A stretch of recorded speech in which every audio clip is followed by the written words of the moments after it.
Números capítulo 25.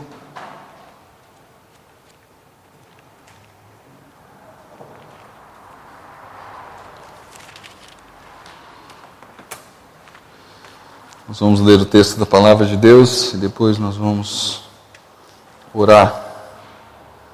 Deixa eu só colocar ele para mim aqui.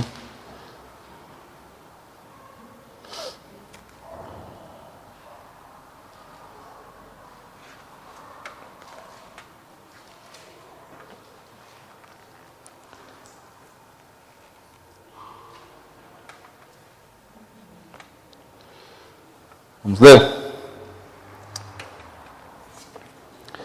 Enquanto Israel estava em Sitim, o povo começou a entregar-se à imoralidade sexual com mulheres moabitas, que os convidaram aos sacrifícios de seus deuses. O povo comia e se prostrava perante esses deuses.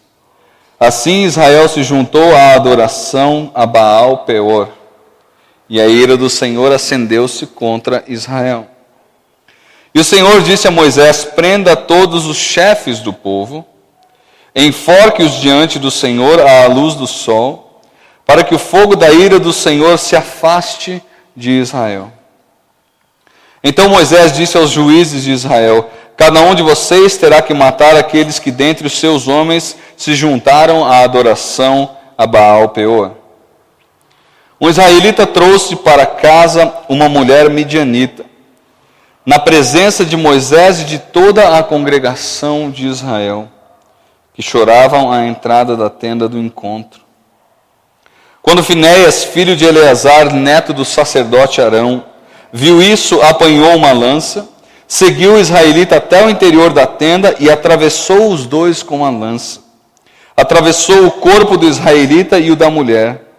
Então cessou a praga contra os israelitas.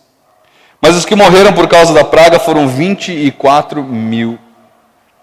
E o Senhor disse a Moisés: Finéias, filho de Eleazar, neto do sacerdote Arão, desviou a minha ira de sobre os israelitas, pois foi zeloso com o mesmo zelo que tenho por ele, para que em meu zelo eu não os consumisse. Diga-lhe, pois, que estabeleço com ele a minha aliança de paz. Dele e dos seus descendentes será a aliança do sacerdócio perpétuo, porque ele foi zeloso para o seu Deus, pelo seu Deus, e fez propiciação pelos israelitas. O nome do israelita que foi morto com a midianita era Zinri, filho de Salu, líder de uma família simeonita. E o nome da mulher midianita que morreu era Cosbe, filha de Zur, chefe de um clã midianita. O Senhor disse a Moisés: tratem os midianitas como inimigos e matem-nos, porque trataram vocês como inimigos quando os enganaram no caso de Peor e de Cosbe, filha de um líder midianita, mulher do povo deles, que foi morta pela praga que enviei por causa de Peor. Vamos orar? Deus, a tua palavra está diante de nós, Deus, e mais uma vez nós olhamos para a vida do povo de Israel e eu fico impressionado em ver como a realidade deles é a nossa realidade, Deus. Mesmo diante das inúmeras demonstrações de graça que o Senhor tem para com eles e para conosco, Deus, nós insistimos como eles insistiam em pecar contra o Senhor. Deus, nos ensina nessa manhã que entendamos o texto da tua palavra, Deus, e que, acima de tudo, Deus, possamos glorificar o teu nome pela tua graça presente na nossa vida. Em todos os momentos, Deus. Mesmo quando em meio à bênção nós escolhemos desobedecer ao Senhor. Tem misericórdia de nós, Deus. Me usa nessa manhã, Deus, para ser instrumento da tua palavra. Que eu fale simplesmente o que está nela, Deus, e não me desvie do texto. E não leve nenhum irmão meu ao engano da tua palavra. Porque a tua palavra não contém engano, Deus. Nós oramos isso em nome de Jesus. Amém. Eu fico impressionado em ver como em algumas situações a Bíblia nos fornece uma série de alertas a respeito de situações repetidas da vida, para que nós entendamos a mecânica do pecado e os seus perigos. O alerta divino, nesse caso que eu creio, ele se dá no fato de que após grandes bênçãos, nós podemos ter grandes quedas, se nós nos descuidarmos. Algumas vezes na história de Israel, o povo se descuidou e teve quedas após momentos de grandes vitórias espirituais. Inicialmente, eu penso num texto que é praticamente um paralelo com esse texto aqui, que é o texto do bezerro de ouro, lá relatado entre Êxodo 20 até Êxodo 32. No qual, enquanto o Senhor estava sendo misericordioso e gracioso com o povo de Israel, dando a lei ao povo, mostrando ao povo como eles poderiam ser separados, o povo se entregou à imoralidade e começou idolatria. Um segundo paralelo que eu penso entre bênção seguida de queda é a consagração de Arão, e no capítulo seguinte nós temos os 2 filhos de Arão desobedecendo a Deus e sendo consumidos. Um terceiro paralelo que eu vejo é Elias no capítulo 19 de 1 Reis. Capítulo 18 ele enfrenta 850 profetas. Deus dá uma vitória majestosa a ele. E aí no capítulo seguinte você vê Elias olhando para situações e sucumbindo de medo. A grande realidade é que nós não podemos descuidar em nenhum momento da nossa vida espiritual, especialmente após grandes vitórias. Aliás, como o apóstolo Paulo deixou muito claro, lá em 1 Coríntios 10, 12, assim, aquele que julga estar firme, cuide-se para que não caia. E é interessante que o capítulo ele fala justamente das falhas do povo de Israel. Esse capítulo de 1 Coríntios 10 fala justamente das falhas do povo de Israel. O contexto, então, não poderia ser mais apropriado para o que nós vamos ver. E hoje eu quero olhar com vocês para esse texto de Números, que é um texto bastante triste da história de Israel, mas onde é possível ver a graça de Deus superabundando o pecado.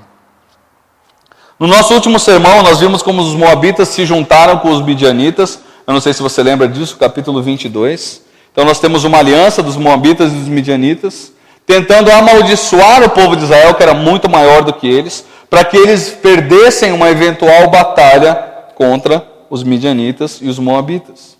Nós vimos que Balaão nada pôde fazer contra Israel, porque a nação tinha a bênção prometida do Senhor. E ela não tem como ser revogada. O mesmo vale para a nossa salvação em Cristo. Nós vimos isso na semana passada. E nós vimos também na semana passada que a batalha travada nos capítulos 22 a 24 era uma batalha invisível entre Deus e o diabo. Sempre com o objetivo diabólico de frustrar os planos de Deus. E embora nós tenhamos visto na semana passada aquele versículo de Jó 42, 2, de que os planos de Deus não podem ser frustrados, obviamente porque Ele é Deus, o diabo pode muito bem trabalhar para que nós nos distanciemos de Deus e assim não desfrutemos de todos os benefícios decorrentes da obediência exclusiva ao Senhor. Olhe comigo os 3 primeiros versículos. Enquanto Israel estava em Sitim, o povo começou a entregar-se à imoralidade sexual com mulheres moabitas, que os convidavam aos sacrifícios dos seus deuses. O povo comia e se prostrava perante esses deuses. Assim, Israel se juntou à adoração a Baal Peor. Nos primeiros versículos aqui nós temos o povo então sendo convidado a participar da adoração a Baal. O culto a Baal, ele sempre foi um culto permeado de imoralidade, tanto masculina quanto feminina. Porque Baal era considerado um deus da fertilidade. Olha onde vai a criatividade do homem, gente, é impressionante. E a bênção que ele daria de fertilidade estaria relacionada ao que os seus adoradores faziam na terra. Então, acreditava-se que a fertilidade das famílias, das lavouras e dos rebanhos estava diretamente relacionada aos relacionamentos sexuais dos seres humanos durante os cultos a Baal. Essas relações, então, elas induziriam os deuses a abençoar e a serem generosos com a fertilidade dos seres humanos. Imagina o que acontecia. Além disso, todas as nações ao redor de Israel tinham com essa prática como algo comum. Então Israel estava no meio de um ambiente em que todo mundo, exceto ele, fazia isso. E o texto nos ensina que Israel participou de tudo o que estava envolvido nesse culto. Eles se prostraram, diz o texto, eles se alimentaram da comida sacrificada e eles tiveram relações sexuais com as moabitas e com as midianitas. Um detalhe interessante aqui é que o próprio Balaão foi quem sugeriu isso para Balaque. Lá no próprio texto de Números, capítulo 31, 16, o texto vai dizer assim: foram elas que seguiram o conselho de Balaão e levaram Israel a ser infiel ao Senhor. Então, Balaão não teve como amaldiçoar Israel, mas ele falou: peraí, eu não posso mudar isso, mas a gente tem como fazer eles sofrerem. E os midianitas aceitaram isso. Então eu vejo nesses primeiros versículos um convite, um parâmetro para a resposta e uma resposta do povo. O convite qual era? Participar das mais baixas orgias possíveis para se adorar a Baal. Convite que certamente veio de uma maneira atraente, como todo convite ao pecado que é feito pelo diabo. De forma que Israel simplesmente aceitou sem hesitar. As mulheres moabitas então fizeram esse convite. Eu vejo 3 elementos no culto fundamental ao Senhor aqui, que Israel acabou se juntando e adorou a Baal. O primeiro deles está lá no versículo 2, comiam e se prostravam. Eu vejo aqui comunhão e reverência, algo sagrado para Deus, algo do qual só Deus é digno, mas Israel fez para falsos deuses. Depois o texto diz no versículo 3 que Israel se juntou à adoração a Baal. Então, nesse pacote all-inclusive aqui, feito pelas moabitas de adoração a Baal, estava o prostrar-se, o alimentar-se com itens consagrados a Baal e ter relações com as moabitas e as midianitas. Então, esses 3 elementos, comunhão, reverência e adoração, ou seja, algo do qual só o Deus vivo é digno, Israel agora oferece para falsos deuses. Eles participaram então de uma celebração a outros deuses. Esse foi o convite. Qual é o parâmetro para a resposta? Deus havia dito claramente que esse convite dos povos pagãos aconteceria. Seria uma realidade na vida de Israel e que eles deveriam fugir dessa prática. Volte comigo para Êxodo capítulo 34. Êxodo capítulo 34, versículos 12 a 16.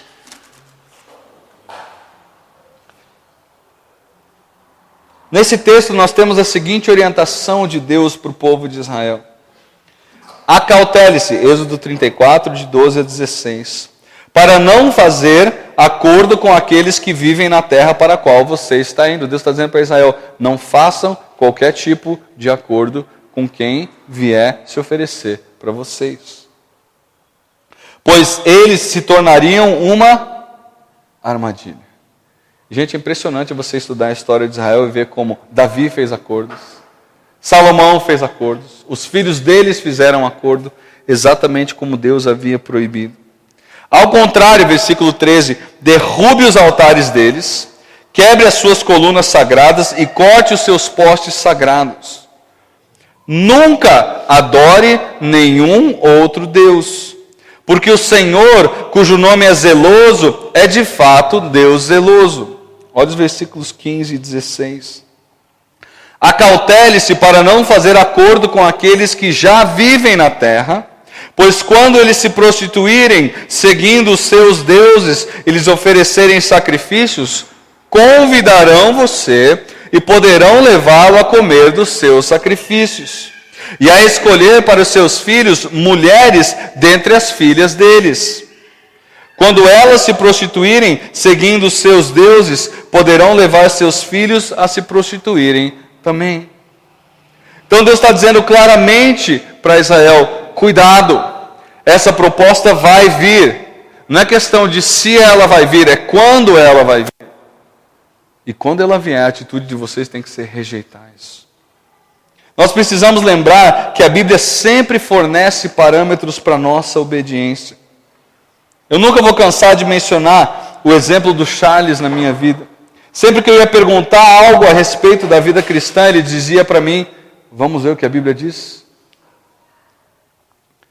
Queridos, se você e eu cremos que a Bíblia é completamente inspirada por Deus, e é útil para correção, para instrução, para repreensão e para educação na justiça, e ela é capaz de me habilitar para toda boa obra, então eu preciso colocá-la como padrão de resposta da minha vida, do meu casamento, da educação dos meus filhos, do meu trabalho, das minhas amizades, das minhas conversas, dos meus gastos, do meu olhar, e assim vai. Israel tinha a orientação do Senhor de não se aproximar das nações ao redor dela e de evitar as suas práticas abomináveis. Aceitar e participar das práticas pagãs significava violar justamente a essência, olha isso, da aliança mosaica, que é a exclusividade de Jeová como Deus de Israel. Qual era o primeiro dos mandamentos? Não terás outros deuses além de mim. Essa desobediência então ia no cerne, na essência da própria aliança com Deus, de Deus com Israel. Entretanto, qual foi a resposta do povo aqui? O que aconteceu aqui é que Israel simplesmente ignorou a orientação que possuía do Senhor, porque o pecado foi mais atraente. Israel escolhe então abandonar, humanamente falando, a sua posição de nação separada. Interessante que é algo que o próprio Balaão pronunciou lá em 23:9, que Israel era uma nação separada para se misturar com a prática pagã. Quem sabe na mente do israelita estivesse aquele pensamento diabólico que muitas vezes permeia os crentes. Ah, se todo mundo está fazendo, então deve ser certo. Gente, não tem nada mais longe do que a verdade. Aliás, se o pensamento ele é diabólico, naturalmente, ele nunca pode ser próximo da verdade. Eu me lembro da frase do fundador do seminário onde eu estudei, que tantas vezes eu já repeti aqui. Certo é certo, mesmo que ninguém faça. Errado é errado, mesmo que todo mundo faça. Versículos 3 a 5, na segunda parte do versículo 3, diz o seguinte. Deixa eu voltar aqui para o meu texto que eu estava aí. E a ira do Senhor acendeu-se contra Israel. E o Senhor disse a Moisés: prenda todos os chefes desse povo, enforque-os diante do Senhor à luz do sol, para que o fogo da ira do Senhor se afaste de Israel. Então Moisés disse aos juízes de Israel: cada um de vocês terá que matar aqueles que dentre os seus homens se juntaram à adoração a Baal Peor. Como em toda obediência, e nessa específica que envolvia a idolatria, a ira do Senhor se acendeu contra eles. E por causa dessa justa ira do Senhor, Deus ordena uma coisa específica que deve ser feita. O que é? A morte daqueles envolvidos. A ordem a Moisés é que ele pegue cada um dos líderes do povo envolvidos, gente, isso é muito interessante, e enforcasse essa pessoa. Versículo 4 diz: para que a ira do Senhor se afastasse de Israel. Eu acho interessante nós olharmos para isso, porque Deus responsabilizou cada líder pelo incidente. Mas por quê? Porque cada líder que seria executado deveria ter parado com aquela prática e não fez. Aqueles que deveriam então impedir a prática eram justamente aqueles que estavam praticando aquela idolatria. E é importante nós olharmos nesse texto que o Senhor considera os líderes responsáveis pela liderança. E eles irão responder por isso. Pais, homens, vocês são líderes responsáveis pelos seus lares e responderão ao Senhor por isso. Mães, vocês são líderes sobre seus filhos e responderão ao Senhor por isso. O fato do Senhor dizer a Moisés no versículo 4 é possível em duas situações. É provável que Moisés estivesse ausente do acampamento no momento da situação, por isso que Deus teve que falar com Moisés. Ou uma segunda possibilidade é que ele confiou que os líderes interromperiam aquela prática pecaminosa, mas eles não fizeram, de forma que Deus teve que chegar a Moisés: é o seguinte, está acontecendo isso, vá lá. Há várias possibilidades aqui para a punição que é descrita: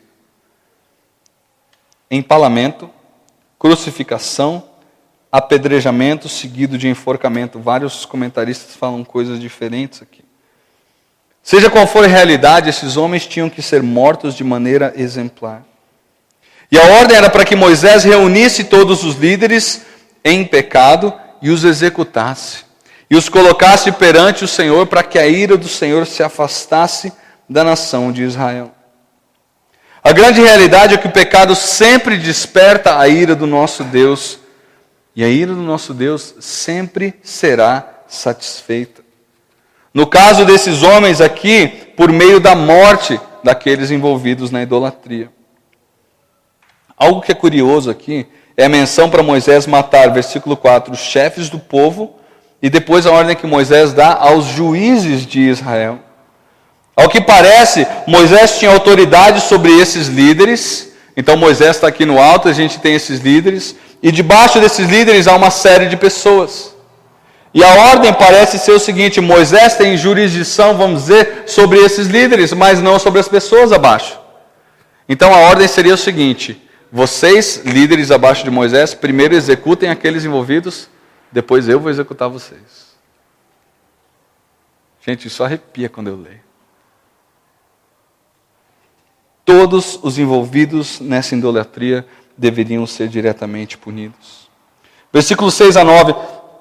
Um israelita trouxe para casa uma mulher midianita na presença de Moisés e de toda a comunidade de Israel, que choravam à tenda do encontro. Quando Finéias, filho de Eleazar, neto do sacerdote Arão, viu isso, apanhou uma lança. Seguiu o israelita até o interior da tenda e o atravessou os dois com a lança. Atravessou o corpo do israelita e o da mulher. Então cessou a praga contra os israelitas, mas os que morreram por causa da praga foram 24.000. O relato, então, ele vai se voltar para o exemplo da barbaridade que estava acontecendo por meio de uma descrição detalhada do que aconteceu. Agora, repara aqui na progressão do pecado. O pecado começou sendo feito, então, no quintal dos moabitas, na casa dos moabitas. A adoração a Baal ela era feita no templo a Baal, ou no monte dedicado a Baal, como a gente viu como a gente vê lá em 1 Reis 18, no Monte Carmelo. A prática, então, ela era externa, mas Israel trouxe a prática para onde? Para dentro do seu próprio acampamento. A prática, então, não era mais externa somente, mas ela havia sido incorporada pela nação. Depois ele não entrou simplesmente no acampamento dos israelitas, mas ele foi para o centro do acampamento.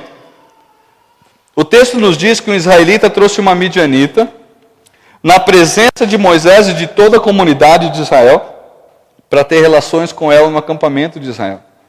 Esse homem, então, Zinri, que o texto vai nos dizer, que é da tribo de Simeão, não possui qualquer consideração pela lei, pela aliança do Senhor, pelo próprio Deus e por Israel.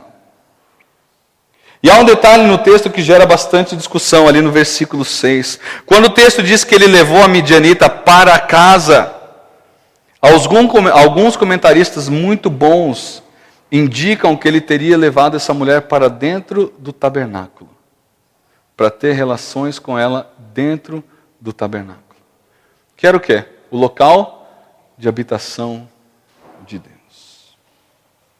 Isso é possível tendo em vista, dizem os comentaristas, que o fato de Moisés e toda a comunidade de Israel estarem chorando à tenda do encontro, na porta, significa que eles não quiseram entrar para ver o que estava acontecendo. Outro a favor disso é que o costume dos cultos a Baal era justamente as relações dentro dos templos ou nos locais designados. O desrespeito com o Senhor, então, seria ainda maior se essa fosse a realidade. Mas o fato do qual nós estamos falando aqui é que o pecado havia entrado no acampamento de Israel. Apenas um detalhe aqui. Deus havia enviado uma praga por causa da atitude de Israel, que já estava matando pessoas, enquanto tudo isso estava acontecendo. Lembrando um pouco do que a gente viu na semana passada, Israel estava num momento de transição. Na semana passada a gente falou da transição de Arão para Eleazar, que era seu filho. O relato a seguir de um homem chamado Finéias, neto de Arão e filho de Eleazar, é uma amostra dessa transição. Quando Finéias viu a cena, diz o texto que ele pega uma lança, segue o israelita e a midianita até o local onde estão, seja numa tenda comum ou seja no tabernáculo, e atravessa essas duas pessoas com uma lança. O que Finéias está fazendo aqui, além de descarregar a sua ira por ver o Senhor sendo afrontado, é obedecer. Se você voltar para Levítico, capítulo 18, versículos 1 a 5, eu não vou ler porque a gente não vai ter tempo agora, mas anote esse texto, Levítico 18, versículos 1 a 5, e depois os capítulos 24 a 30. Nesses textos, a orientação é de que a pessoa que se envolvesse nas práticas pagãs deveria ser eliminada do povo de Israel. A atitude de eliminar quem está praticando, então, purificaria a nação. Finéias, então, é um instrumento do Senhor para o juízo divino. Tanto é verdade que após Finéias fazer isso, o versículo 8 nos diz que a praga cessou. Naquela ocasião, então, Deus matou 24 mil pessoas. Gente, pensa, é muita gente envolvida na idolatria, por essa conduta pecaminosa. Os versículos 10 a 15, seguindo então o seu papel de sacerdote, Finéias então faz duas coisas pertinentes ao seu papel. A primeira delas é zelo por Deus, ele demonstra zelo por Deus, e em segundo lugar ele faz propiciação pelo pecado do povo. A atitude corajosa de confrontar o pecado fez com que o Senhor estabelecesse com Finéias uma aliança de que o sacerdócio não se apartaria da sua casa, da sua descendência. Da sua linhagem, então, procederiam todos os sumos sacerdotes legítimos de Israel. Algo que você pode conferir no Salmo 106, versículos 30 e 31. O texto nos diz que o ato de Finéias foi considerado ato de justiça. E é curioso aqui porque a menção do nome de Zinri e a sua respectiva tribo, Simeão, é muito interessante quando nós olhamos para o capítulo seguinte do que nós estamos vendo hoje. O capítulo seguinte é um capítulo que dificilmente a gente para estudar. Assim como o primeiro capítulo de Números é um capítulo que trata do censo de Israel. Você fala, mas que coisa chata, ficar olhando esses números para quê? Só ficar fazendo cálculo? Não. Olha que interessante. Quando nós olhamos para o capítulo 26, nós vemos que quando comparado ao capítulo 1, que foi o primeiro censo, 38 anos antes de Israel, a tribo de Simeão foi a que mais diminuiu. Curioso isso, né? 37.100 homens a menos em 38 anos. É bem provável que essa então fosse uma das tribos mais entregues à idolatria, ou menos sérias com as coisas de Deus. É possível que essa menção de Zinri aqui então seja uma indicação do envolvimento grande dos simeonitas nessa adoração a Baal. Ao mesmo tempo, é interessante nós olharmos para o significado do nome da mulher que estava com Zinri. O nome dela, Cosbi, ou Cosbi, significava enganadora. Interessante, né? Bem sugestivo. Versículos 16 a 18, o texto não poderia terminar de maneira diferente, senão mencionando o decreto de punição divina aos responsáveis pelo que aconteceu. No caso aqui do texto de hoje, a praga já havia cessado, e a punição estipulada pelo Senhor cairia sobre os midianitas por terem convidado Israel ao pecado. Os midianitas convidaram os israelitas a nada mais, nada menos do que adulterar o seu relacionamento exclusivo com o Senhor. A punição então é severa. Deus ordena que os israelitas considerem os midianitas como seus inimigos e os matem. Algo que teve o seu cumprimento no capítulo 31. Quero fazer algumas considerações para terminar. Algumas coisas são importantes e não podem passar batida quando nós olhamos para um texto como esse. O primeiro deles é o zelo do Senhor.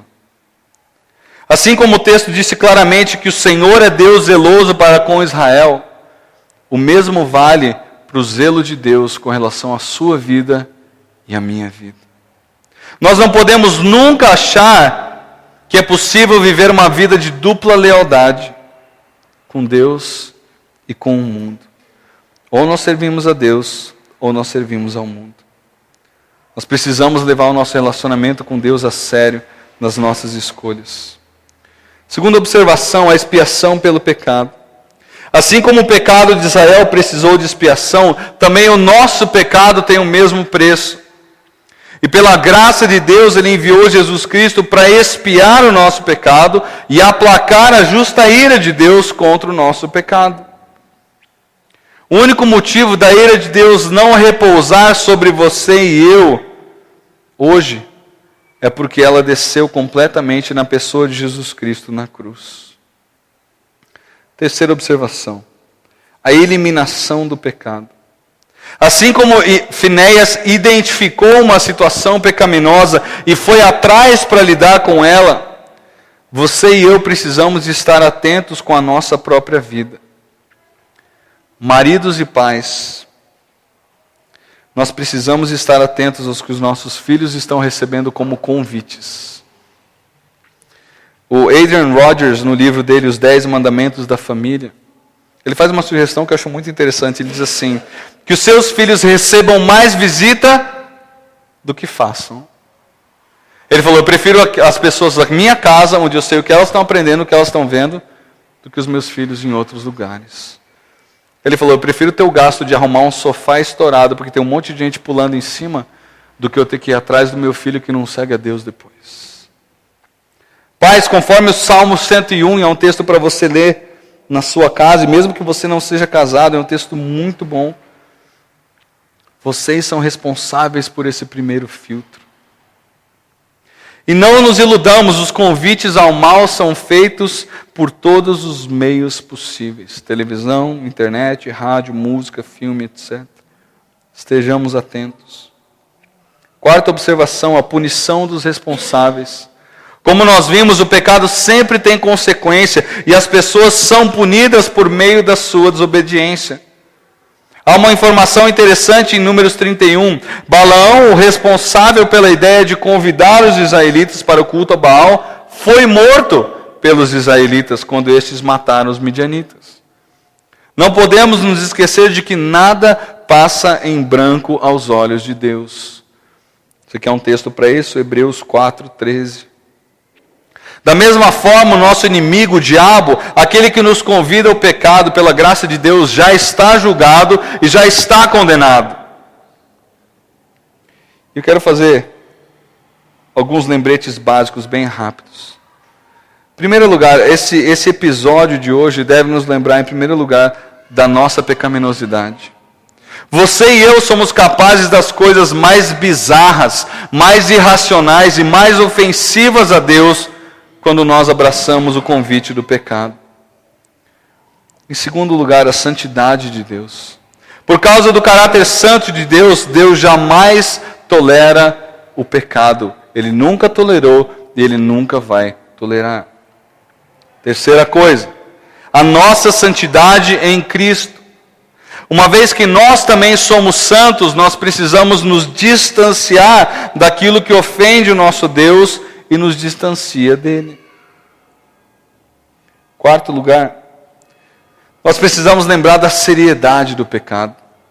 Sempre na história o pecado foi punido, e ele sempre será punido.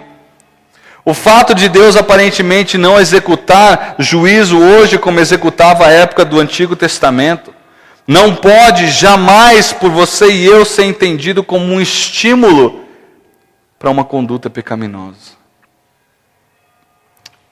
Quinto lembrete, a orientação bíblica. Nós precisamos nos lembrar de que a Bíblia sempre nos orienta a respeito do que nós devemos fazer. Sempre que você tiver uma dúvida, você deve lembrar daquele princípio. Vamos ver o que a Bíblia diz sobre isso. Nunca ache que você está incomodando seus pastores ou líderes ao fazer uma pergunta dessas. Nós vamos ter sempre o maior prazer em aprender junto com você aquilo que a Bíblia ensina a respeito de uma situação específica. Eu quero terminar lendo duas passagens bíblicas rápidas. Primeira, Está lá em Êxodo 32, nós já lemos isso. Acautele-se, versículo 15, para não fazer acordo com aqueles que já vivem na terra. Pois quando eles se prostituírem, seguindo os seus deuses, e lhes oferecerem sacrifícios, convidarão você. E poderão levá-lo a comer dos seus sacrifícios. E a escolher para os seus filhos mulheres dentre as filhas deles. Quando elas se prostituírem, seguindo os seus deuses, poderão levar os seus filhos a se prostituírem também. Embora hoje você não tenha um culto a Baal, há culto a muita coisa que não o nosso Deus. E assim como Deus falou para Israel, cuidado, você precisa ter o mesmo cuidado. Eu termino com o seguinte versículo: assim, aquele que julga estar firme, cuide-se para que não caia. Queria que você fechasse seus olhos, gastasse um tempo em oração com o Senhor.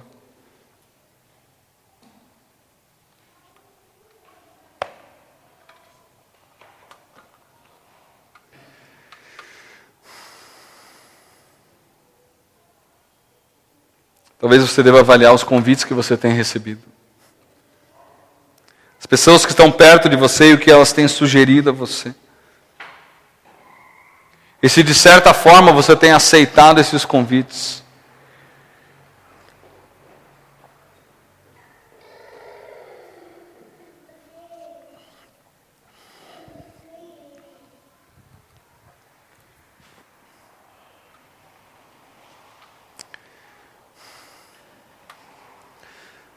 Se de repente você identifica algo que você tem aceitado, momento de você confessar isso a Deus e dizer: Deus, isso está errado.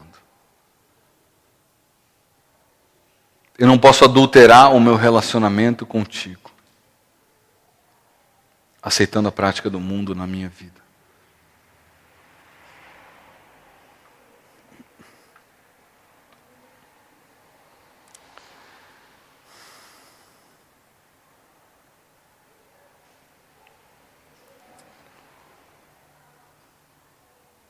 Em segundo lugar, eu creio que você pode louvar o Senhor porque a sua palavra, ela é completa. A ponto de me orientar em cada uma das situações ao meu redor. Me dizendo exatamente o que eu devo ou não fazer. Gente, isso é graça, isso é bondade. Isso é misericórdia vinda do nosso Deus.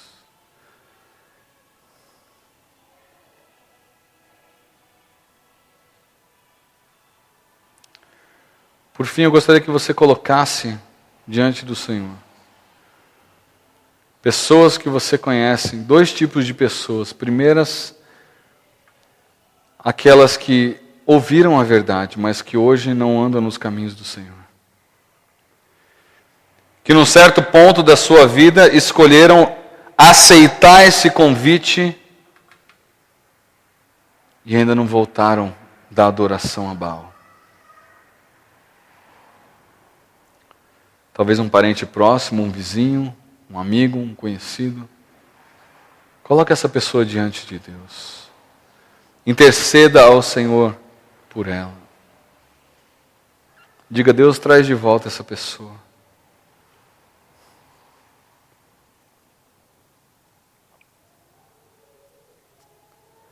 E o segundo tipo de pessoas são aqueles ao seu redor que você sabe que, usando a analogia do que a gente estudou hoje, são como os midianitas e os moabitas, que vivem nessa adoração, achando que isso é normal.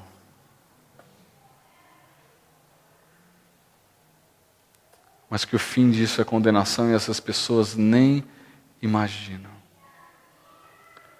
Peça ao Senhor que abra os olhos dessas pessoas, para que elas possam enxergar a maravilhosa realidade do perdão de Deus, mas também da necessidade que eles têm do sacrifício de Jesus Cristo para que esse perdão seja depositado na conta deles.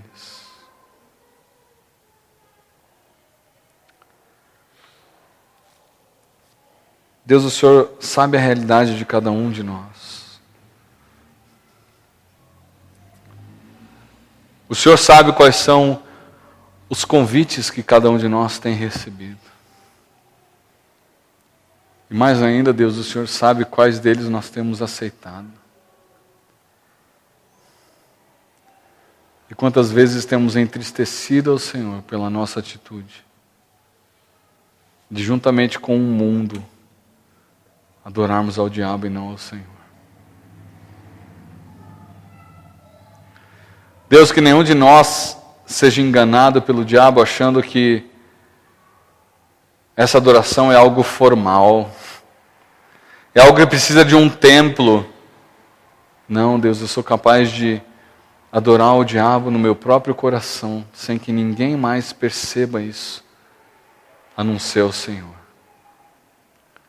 E o que eu quero pedir por cada um presente aqui, Deus, e quem quer que ouça isso, é que o Senhor abra o entendimento de cada um de nós, para percebermos as realidades ao nosso redor, os convites que são diabólicos, os convites que envolvem justamente essa adoração que não está relacionada com o Senhor. Deus. E que nós tenhamos a coragem de dizer, não, disso eu não participo. E se a pessoa perguntar por quê, a gente tem a coragem de dizer, porque o Deus vivo a quem eu sirvo me proíbe esse tipo de atitude.